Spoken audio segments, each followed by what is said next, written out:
Hi guys, and welcome to another edition of the OpIndia Recap. Today on the OpIndia Recap, we're going to be talking about an issue that is an important issue, and it either just has not gotten the attention that it really should, or has just been swept under the rug or ignored. So recently, OpIndia broke the news that a group of Muslim clerics, the All India Faizan-e-Medina Council from Bareilly, had issued a fatwa against Triple Talaq activist Nida Khan and Farhat Naqvi. Now, the clerics have also announced a cash reward of rupees 11,876 for anybody who chops her hair. She also says that there is a fatwa issued against her where if she doesn't leave the country within 3 days, she will be stoned. Farhat Naqvi and Nida Khan, along with a few other women, are part of an NGO called Mera Haq, which has been fighting the battle against Triple Talaq for a while. Farhat was actually divorced by her husband for giving birth to a girl child. She said that she's planning to meet PM Modi and talk to him about these issues. These people issuing such fatwas should be stopped. I will take a proper appointment to meet PM Modi and I will appeal to him about it. Now, the fresh threats that are coming towards Nida Khan and Farhat Naqvi, they started after the Bareilly court declared that the Triple Talaq that was given to Nida Khan by her husband was invalid. In Bareilly, there was also a case where a victim of Triple Talaq actually died after her husband had confined and starved her for over a month. So the interesting thing about this issue is actually twofold.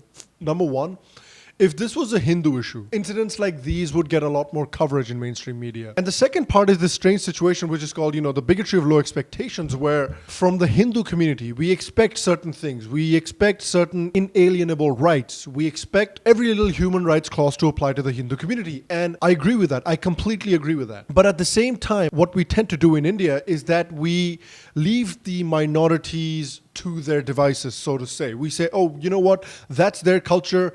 We have no right to talk about their culture, so we really shouldn't interfere in their affairs. Now that assumption that the Muslim community just has to be that way, or the Christian community just has to be that way, and that they can't improve their situation, that's another kind of racism that the liberals sort of practice. And the thing is, we talk about these fatwas that are being bandied around against anybody who disagrees with the sort of ulemas and the imams, and they issue fatwa against them.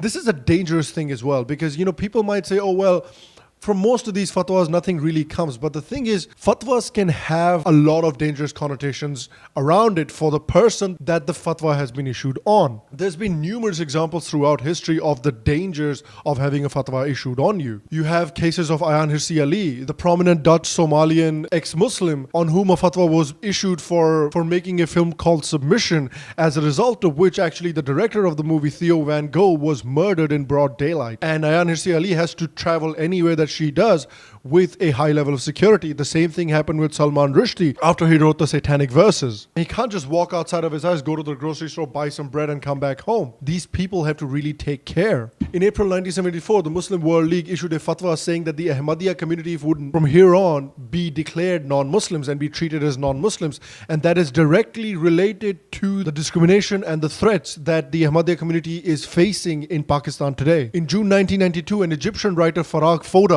was assassinated following a fatwa issued by the ulamas from Al-Azhar. In 2013, the Grand Mufti of Kashmir issued a fatwa saying that singing was un-Islamic, which forced Kashmir's only all-girl rock band to disband. We've also seen cases of fatwa being issued against Muslim women from performing artis during Diwali. We've also seen fatwas from the Deoband where they say it's illegal for a woman to support the family and go out to work and stuff like that. Again, you might make the case that, okay, look, these fatwas, it's just these crazy people saying stuff and it doesn't really matter. You might say that. We might say that sitting out here on the outside. But for a community and areas of the country where the ulemas and where the imams have a lot of influence and a lot of power within the community, for them, these fatwas can actually really matter. If there's a fatwa issued against women in a particular community that, hey, don't go and celebrate Holi, don't go and celebrate Diwali, don't go and participate in the cultural events of the Hindus, that can act as a real deterrent. So even if women in the Muslim community or people in the Muslim community wanted to go join their Hindu brothers and sisters in their cultural events,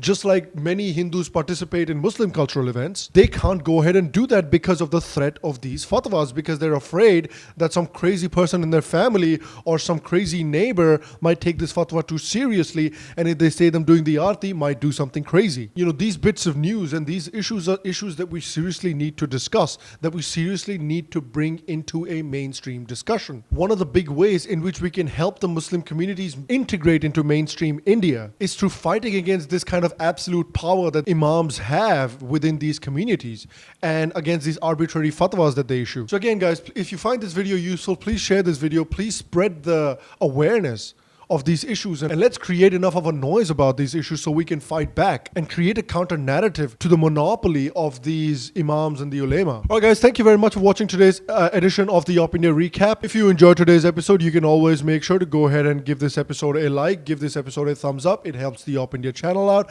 And also, if you do like what we do here on the OpIndia YouTube channel, you can go ahead and subscribe to the OpIndia YouTube channel down below. Again guys, thank you very much for watching today's episode. We will see you for the next edition of the OpIndia recap, and until then, stay happy, stay healthy, and we'll see you soon.